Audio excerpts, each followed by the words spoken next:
Nawawala ang buntis. Bilis, tulungan niyo ako. Nawawala ang buntis. Anong nangyari? Nasaan si Lin Yue? Nasaan siya? Saan siya pumunta?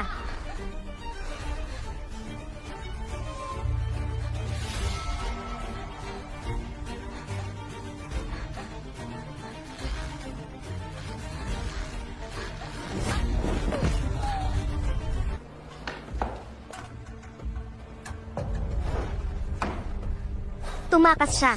Ano? Sinasabi mong tumakas si Lin Yue. Ito, buntis siya. Paano siya makakatakas? Tatawag ako ng tao. Nasa kwarto siya ng ospital kanina. Napakaiba ng pakikitungo niya sa akin. Siguradong may nalaman siya. Kaya siya tumakas. Kahit ano pa ang nalaman niya ngayon. Para kay Yuan Bao. Kailangang agad-agad. Hanapin niyo siya at ibalik sa akin. Maghiwa-hiwalay tayo sa paghahanap. Sige. Mahalagang anunsyo, isang 35 taong gulang, nabuntis na nagngangalang Yue, ay malapit ng manganak, kritikal ang sitwasyon. Kung may impormasyon kayo, agad ipaalam ang kinaroroonan ng buntis.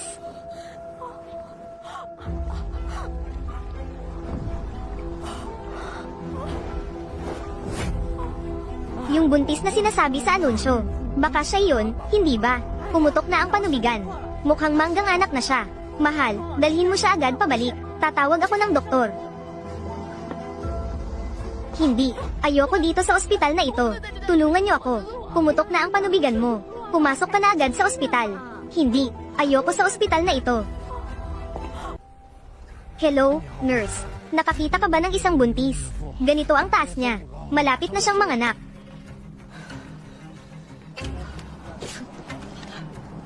₱5,000. Bibigyan ko kayo ng ₱5,000. Pakiusap, dalhin niyo ako sa ibang ospital. Delikado ang kalagayan mo ngayon. Kapwa mamatay ang ina at anak.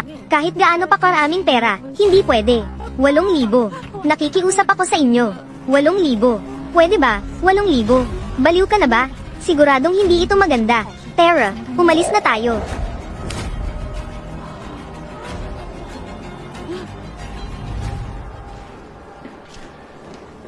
Nasaan ang kapatid ko? Siguradong manggang anak na si Yue. Dinala na siya sa delivery room. Kasalanan mo kasi ang bagal mo. Kaya tuloy nahuli tayo. Iniisip ko lang kasi, unang beses kong makikita si Yue. Kaya naghanda ako ng maraming regalo. Tara. Hello, nurse. Nasaan ang buntis sa kwartong ito? Malapit na siyang manganak. Hindi ko alam kung bakit. Tumakas siya mula sa delivery room. Ngayon, hinahanap siya ng buong ospital. Bilisan mo. Hanapin agad si Yue.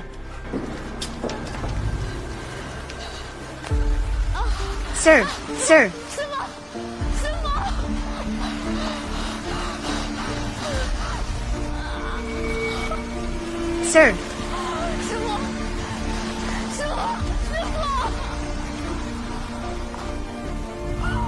Kumusta? Nakakita ba kayo ng isang buntis? Malapit na siyang manganak. Mga ganito kataas. Oo, nakita ko. Siya ba ang asawa mo? Pumunta siya sa direksyong iyon. Sige, salamat. Tawagan ng 12,345. Ginoo, bibigyan kita ng 5,000. Pwede mo ba akong dalhin sa ibang ospital? 10,000. Kung may mangyari, ikaw ang mananagot. Sige.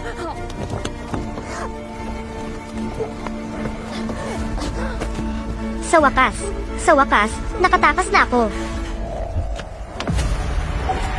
Mahal, saan ka pupunta? Bitawan mo ako, walang kwenta ka. Umalis ka. Ginoo, bilisan mo ang pagmamaneho. Huwag kang magmaneho. Sino ka? Ano ang relasyon mo sa kanya? Sasabihin ko sa'yo. Ako ang asawa niya. Nag-away lang kami. Hindi totoo yan. Kung ang asawa ko ay nasa kotse mo, at may mangyari, kaya mo bang akuin ang responsibilidad? Hindi ko siya kilala. Ginoo, tulungan mo ako. Hindi ko siya kilala. Manloloko ka, di ba? Tingnan mo ng maigi. Ako ang asawa niya. Kung ang asawa ko at anak ko ay may mangyari sa kotse mo, ay demanda kita hanggang maubos ang lahat ng ari-arian mo. Malapit ng manganak, at gumagawa ka pa ng kalokohan dito.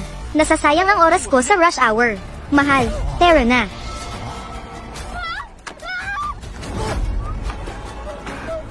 Tara. Sumama ka sa akin. Bitawan mo ako, Xiao Shane.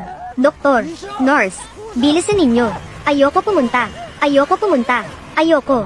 Ayoko pumunta sa delivery room. Gusto niya akong saktan. Sa mahigit 1 buwan mong pananatili sa ospital, ang asawa mo, ang ginan mo, at ang matalik mong kaibigan, napakabait sa'yo. Kitang-kita namin lahat iyon. Paano kanila sasaktan? Oo nga, kung meron tayong ganitong asawa at ginan, masayang masaya tayo. Malapit ka na bang manganak? Sobrang takot ka lang. Nananaginip ng gising ka. Mahal, mahal, pakinggan mo ako. Kung ano man ang iniisip mo, dapat ipanganak mo muna ang bata bago mo sabihin. Pumutok na ang panubigan mo. Napakadelikado nito. Fe, pumunta ka muna sa delivery room para manganak. Sa tingin ko, sobrang maarte ka lang. Maniwala ka sa akin. Kapag na-injectionan ka ng anesthesia, hindi na masakit. Niloko mo akong magbuntis. Para lang gamitin ang bata. Ang asawa ko siguro sobrang sakit na. Kaya nagsimula na siyang magsalita ng kalokohan. Bilisan niyo at dalhin siya sa delivery room. Bilisan. Sumakay. Bitawan mo ako. Buntis. Malapit ka ng manganak. Delikado ito. Ayoko pumunta. Buntis na babae. Sinasabi ko sa'yo.